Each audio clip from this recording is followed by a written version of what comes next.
It's going to be the bearer of bad news for anybody who's in the height of enjoying their summer. But Cleveland Browns training camp begins 2 weeks from today, and we might as well get started on some previews. Talk a little about the quarterbacks and what exactly could be deemed a success for the quarterback position in 2025, while the team may not end up being necessarily successful. Browns 3D on the OBR begins now.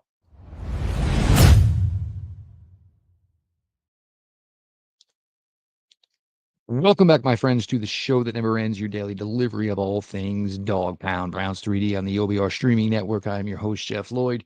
We appreciate everybody who comes on out to the OBR every single day to get your favorite Cleveland Brown news from your favorite group of writers.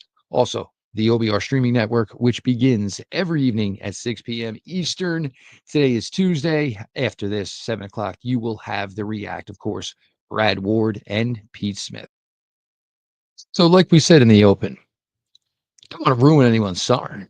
But for those of us who are ready, and unfortunately, for all you Cleveland fans who spend your summers with the Cleveland Guardians, maybe you're ready or more ready for Cleveland Browns football to start than maybe you would have anticipated being on July 8th.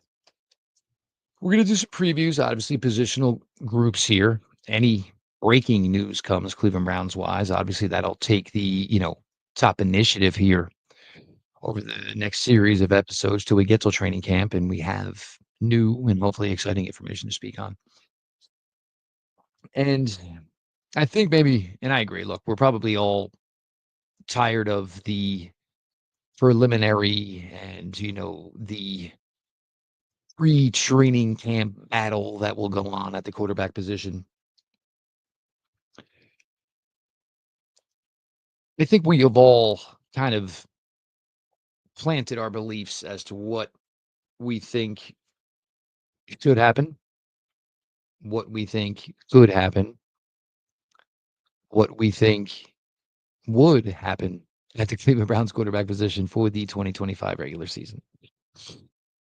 And, I did speak a little bit yesterday on it, and I think Cleveland probably in some way, shape, or form is going to add yet another veteran quarterback here. I don't think it's going to be a major move. So nobody get excited like all of a sudden there's going to be this, presence that comes in who is maybe a threat to be the starter at the quarterback position.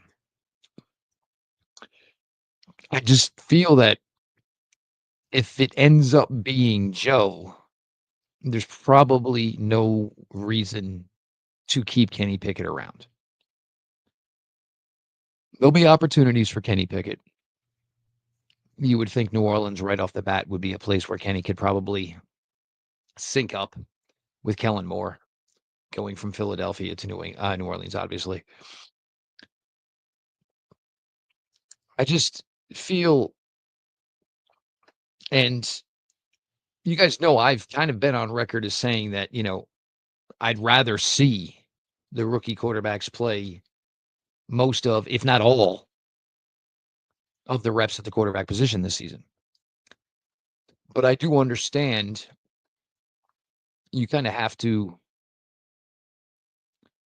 respect every veteran on this team who has basically spent every second since the 2024 season ended, training, lifting, improving, every opportunity for this team to possibly be a winner in 2025.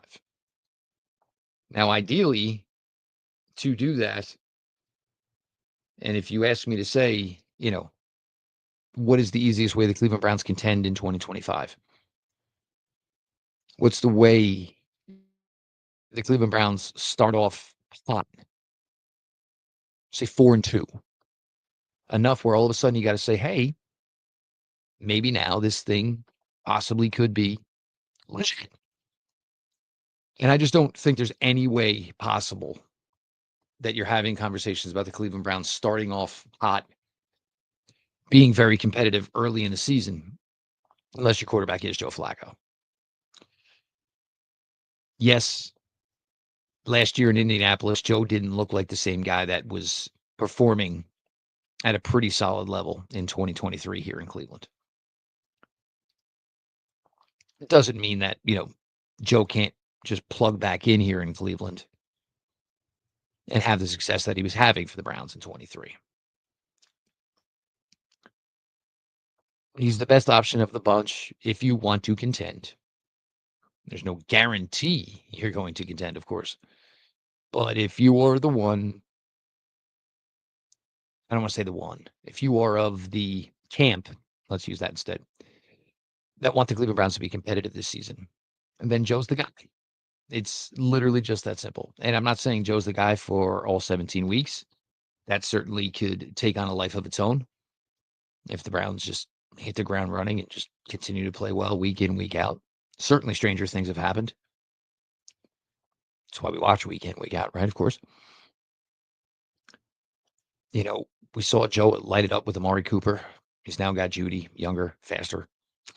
We saw Joe and David Njoku have an incredible working relationship together.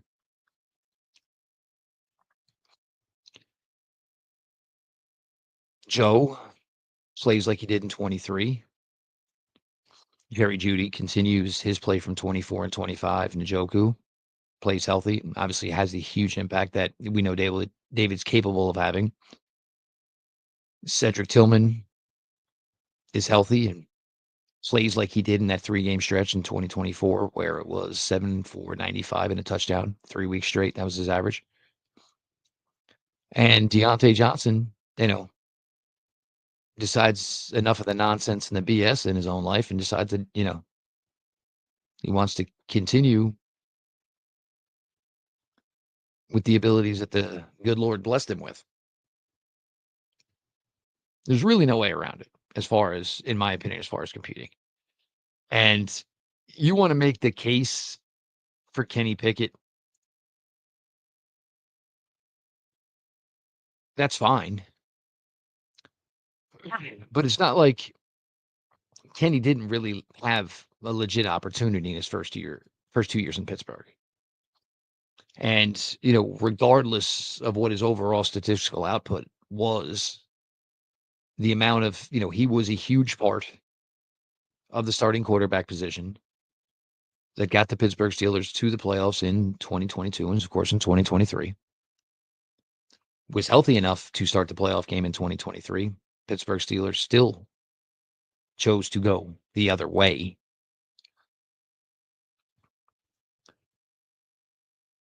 And, for Kenny, it was rough, and, Pittsburgh obviously pulled the plug on the experiment extremely quickly, and it's still kind of bizarre, I would say, because I believe that there was this belief in Pittsburgh that, you were going to make the transition from Ben Roethlisberger. It was almost like you dipped down into the minor leagues. You took the kid at the smaller stadium next door, same stadium, of course, Kenny Pickett, who then climbed in to be the starting quarterback for the varsity club, so to speak. And Pickett, to his credit, had moments with Pittsburgh where I'd say he was playing well. And, maybe that term's a little bit heavy, but, he was holding on to the ball, not committing a ton of turnovers, and the team was winning. And ideally, for a young quarterback, that's more than enough. I'm sure there are plenty of people out there that believe the Pittsburgh Steelers pulled the plug too early. Certainly may be true. You would probably give a quarterback more than 2 seasons. I mean, Anthony Richards getting a year 3. And while saying that, it's also a terrible sign for the player overall that the team did pull the plug as quickly as Pittsburgh did with Kenny.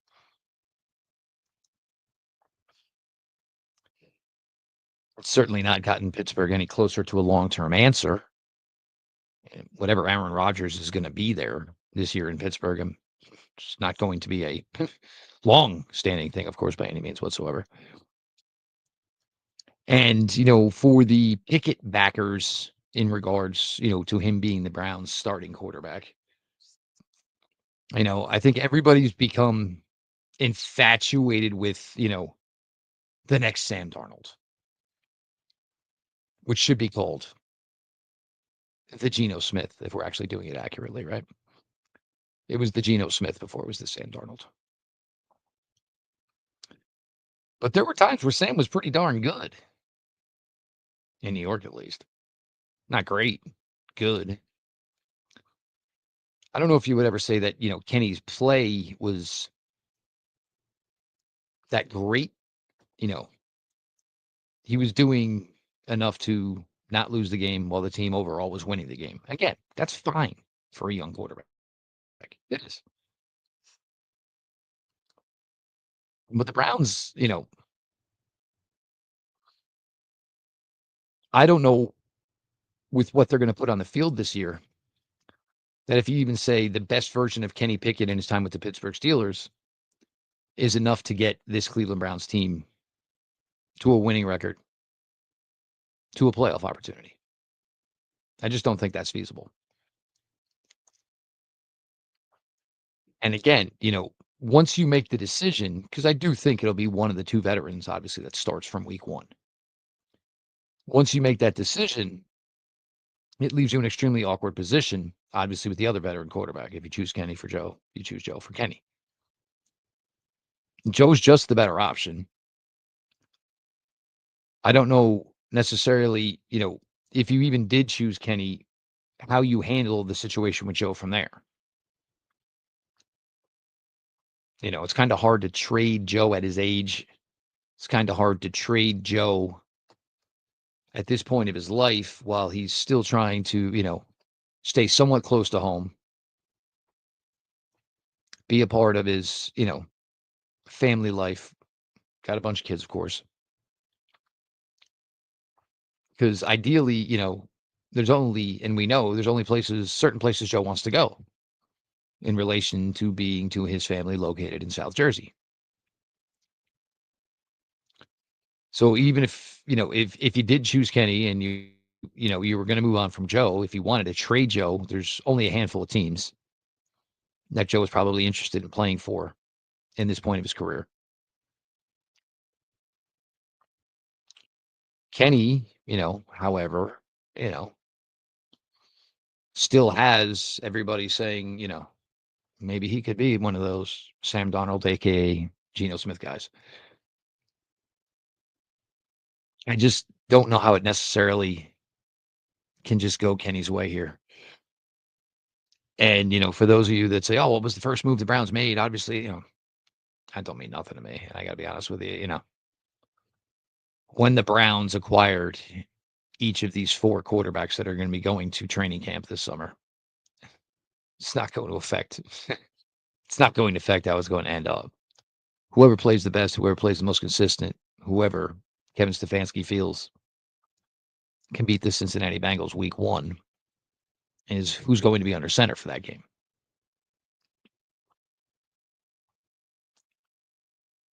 No, I don't want to come off like, Debbie Downer, that I think the Browns are already eliminated from the playoffs in 2025. It's not the way I am. And trust me, I will get more hopeful about this team the closer we get to that Sunday in September when they, tee it up against the Cincinnati Bengals. I always do. I always find a way to talk myself into it. But then you kind of just, and you have to equate this situation with both Dylan and, of course, Shedeur Sanders here. And, I don't know if there are people who are Pickett Gabriel or, maybe even Pickett Sanders or Flacco Gabriel, Flacco Sanders. But I think the quarterbacks we're ultimately going to talk about the most in regards to the Cleveland Browns as, training camp goes on, preseason goes on, are going to be Joe and Shedeur Sanders. I think people maybe got the wrong idea as the spring activities, rookie camp, OTAs, mandatory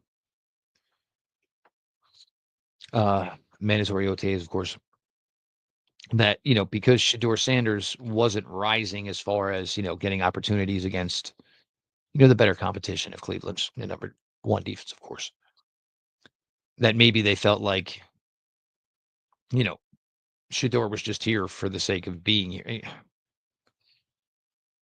I think Cleveland is in a really unique situation with Shedeur Sanders.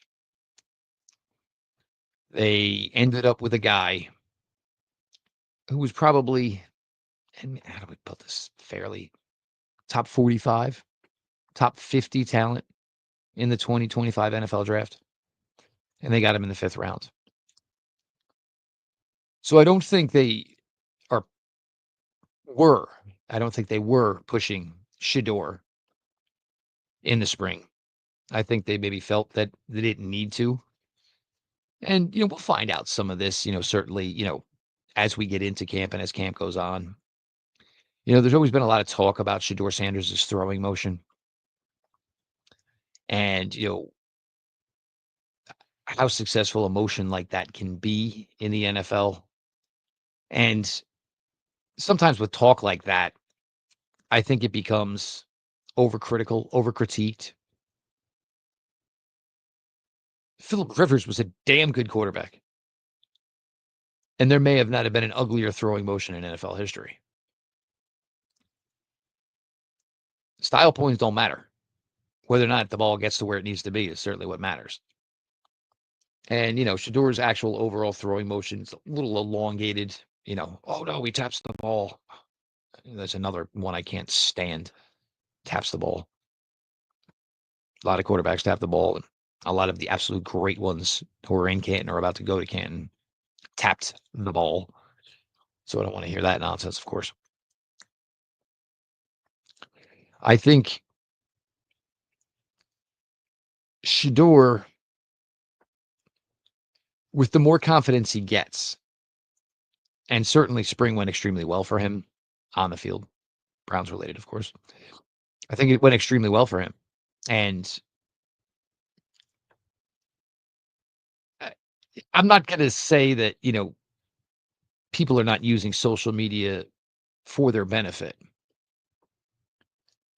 But the fact that we see Shedeur Sanders, consistently having videos out of him working out and forever working out, it's not BS.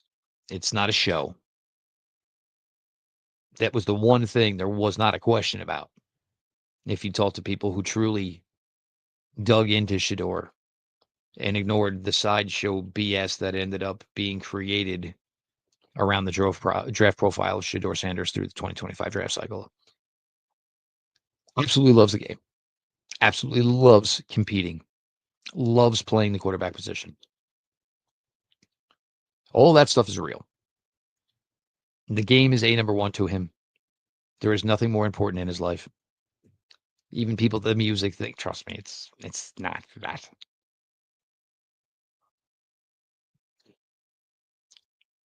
I think the Browns are kind of handled in the spring like they would any rookie fifth round pick. And I think the fact that they didn't, push the accelerator on anything certainly confused people and probably put people in a spot where they felt that maybe Shedeur's success in the spring was not maybe necessarily what people truly thought it was. But Shedeur, if there is any hope for the Browns' future at the quarterback position currently, it's Shedeur Sanders. It really is. There's just no other way to look at it, see it. If there's one guy, again, in that room who could end up being the Cleveland Browns quarterback, and I'll just say till they go to the new stadium, is there a guy here now that is capable of being the starting quarterback for a 4 or 5 year run, even longer for the Cleveland Browns? It's Shedeur. I don't think the Browns want to rush him. I think the Browns want to take it slow and have him meet these certain criterias that they want to see from him as he continues to get his work in, hopefully continues to improve, and gets himself where he needs to be a legitimate starting quarterback within this league.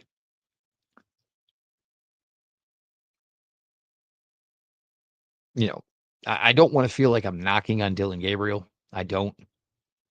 But for as much as that Friday night when Dylan Gabriel got drafted towards the end of round 3 to the Cleveland Browns, and hey, here's a chance. I keep saying it, 13, 14 hours later when they made the selection of Shedeur Sanders, it seemed like that was the rise and fall of Dylan Gabriel's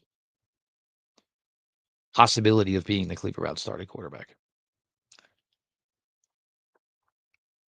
I could be wrong, but there aren't a lot of Drew Breeses.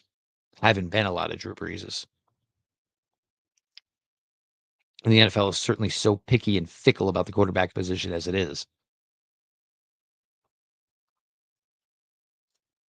Now, how does the Cleveland Browns quarterback room succeed in 2025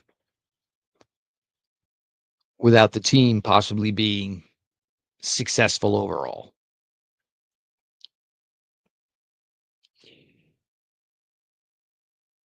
If the team is going to be successful, the only way it's going to be there is Joe Flacco. So how can the room succeed even if the season is not successful? Successful being playoffs. It becomes a success by Shedeur Sanders. And of course, Dylan Gabriel, I can't discount it until he doesn't play or he plays poorly. It'll be on what these guys, or in my opinion, Shedeur Sanders, can and will do for this team. Can he make all the throws? Can he make the deep throws? Can he hit a 13-yard dig on 3rd and 9 with his back to his end zone?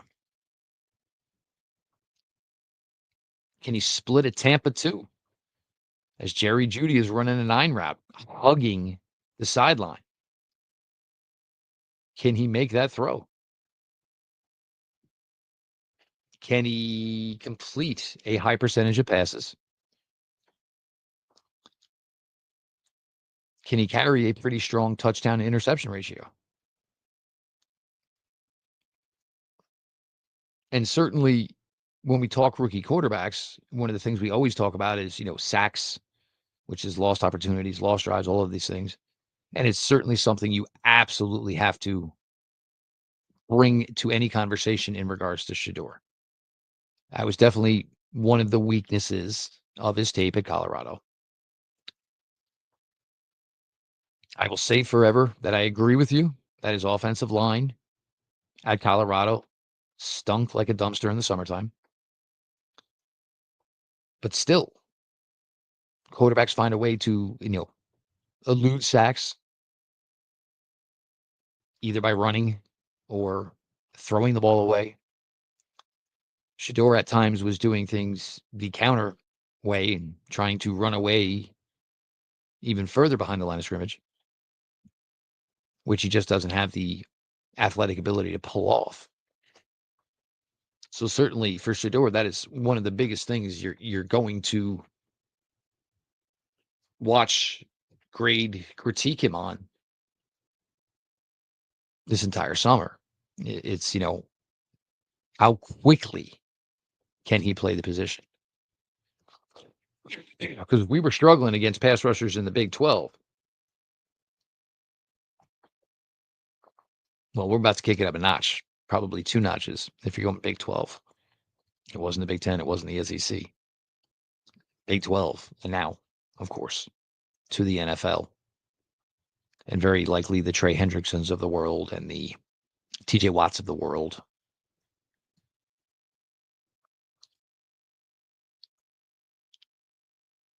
Shedeur, say, plays to a 500 record, has a completion percentage in the mid 60s. And it doesn't even necessarily have to be a high touchdown. I'm not even so concerned about the touchdown pass amount as long as the interception amount is low. The touchdown passes could come and should come in time, with getting more comfortable, of course, with the guys you're playing with. And, as the offense gels, certainly a key to it is, going to be two parts of his draft class and Quinshawn Judkins and Dylan Sampson. And, can they help this team get back to being one of the better rushing football teams in the NFL, which is certainly was the case early in the Stefanski-Berry regime. Those two guys are a huge part of it. And, Tillman, Deontay Johnson, all huge parts of it. This has all got to work in unison. You need all of the instruments to complete the band.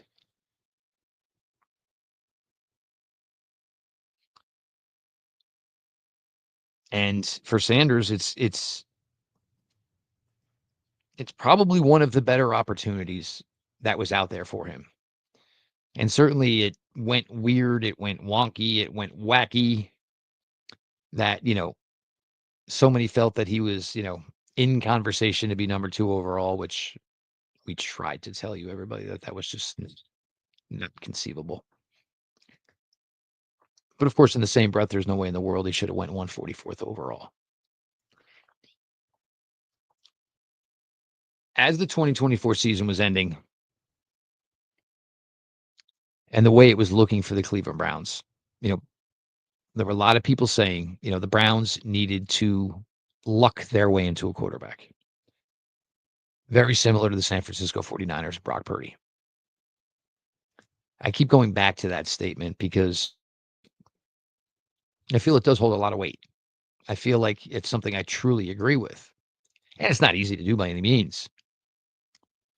But when Shedeur just kept tumbling and tumbling in the draft, and you guys were all with us when we did the live draft show, every time it was getting close again to when the Cleveland was on the clock, it was, well, is this the spot where the Browns end the slide and bring him in? And then it happened. Now,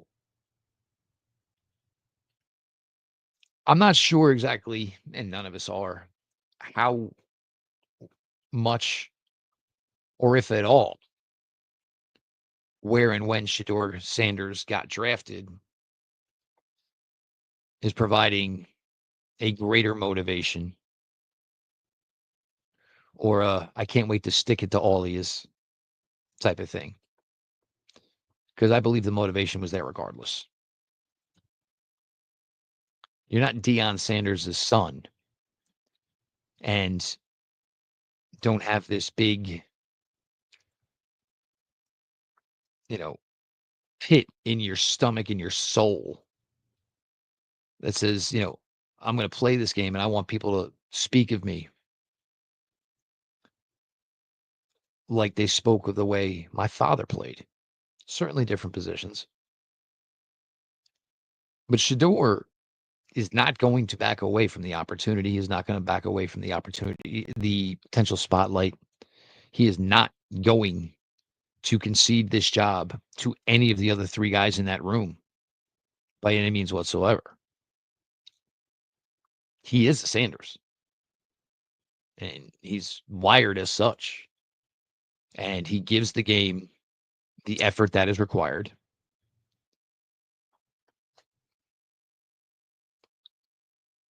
So again, it's very simple.